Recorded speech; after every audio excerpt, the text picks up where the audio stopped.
Hey, what's up guys? This isn't a Fire Emblem Heroes video, obviously. This is a sponsored video by Ubisoft, and I'm going to be taking a look at their mobile game called Might and Magic Elemental Guardians. I guess this is my review or first impression of the game. Now, Might and Magic is an older game franchise that was acquired by Ubisoft a while ago, so if you're a fan of that franchise, then consider checking out this game. If not, maybe consider downloading it anyways and try it out, especially if you're a fan of gacha games, because it pretty much plays like one, and plus it's free. It doesn't hurt to try it out. Anyways, the first thing that stood out to me are the graphics. It's rich and detailed. The map, icons, and the scenery is very bright, colorful, and vibrant. Even the creatures, monsters, or whatever you call them are well designed and detailed, especially for a mobile game. But having good graphics also has a downside.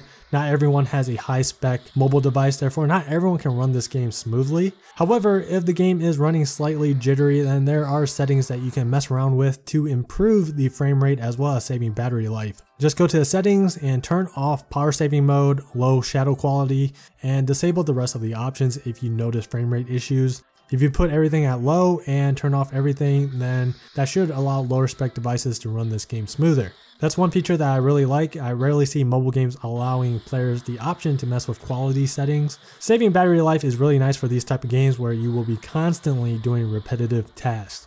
Next, let's talk about the gameplay. Like I said, graphics are great, but the combat animations are even better. They are very smooth and it's extremely easy to understand what's going on during the battle. Let's say your creatures get inflicted with a debuff or a status ailment, then you can clearly tell just by the red text, and the same thing goes for damage numbers and creature buffs. But enough talking about graphics and animations, let's get into the mechanics. So you basically customize your own team of 4 creatures and you want to make sure that your team works well together.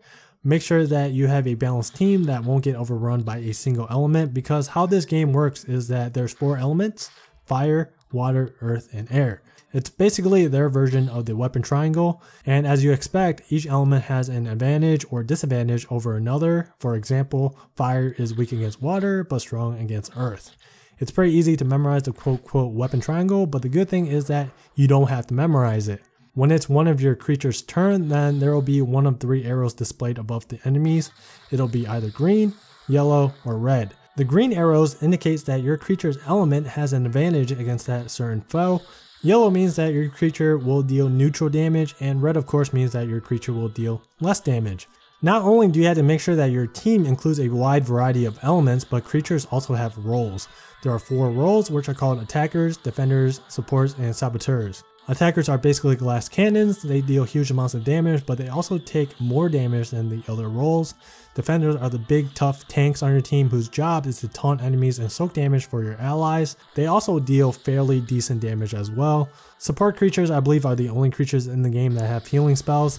Then lastly, saboteurs are the guys that have all the debuffing and status ailment skills that will be very important to use to help your team shut down and cripple powerful foes like bosses. Skills are extremely important in this game. Each creature has a normal attack and 2 powerful skills. The normal attacks are single target and do not have a cooldown, while the other 2 skills are more powerful than normal attacks, but they go on a cooldown after 1 use. Just like how you need a balanced team to succeed, you also need a good variety of skills that deal damage, restores health, applies buffs, and applies debuffs. However, you can play it your own way and just neglect some of these type of skills, but you might end up struggling against higher leveled enemies. Just have fun with the team building, be creative with it, because there's over 500 characters available to unlock and collect. There's just so many ways that you can build a successful team.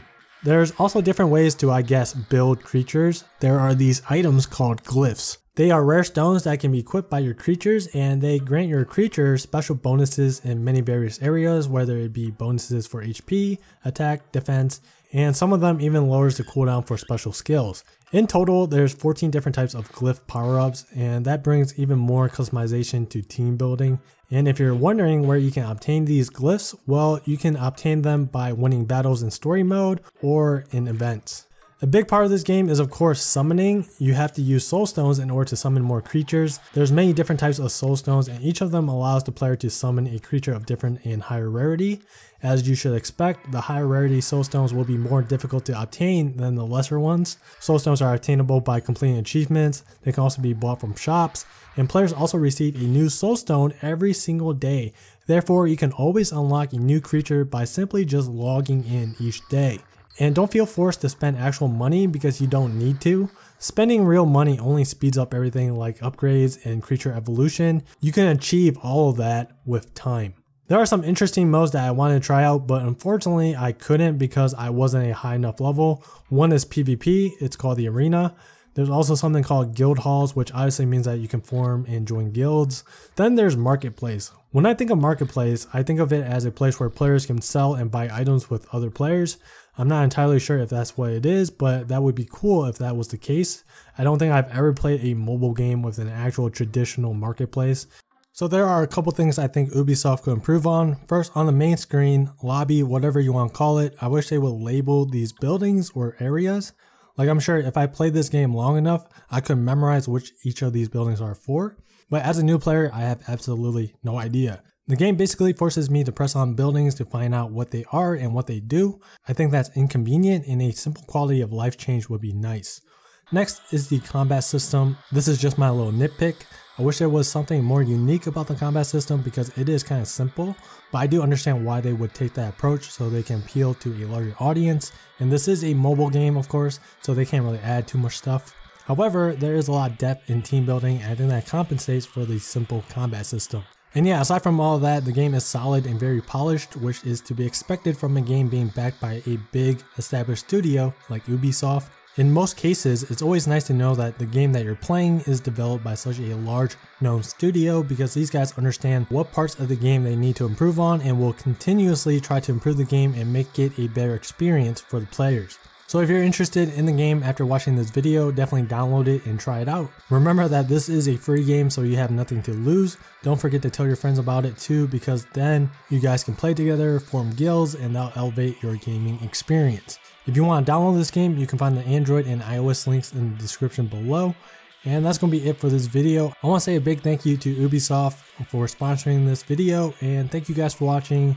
Take it easy, and I'll see you guys in the next video.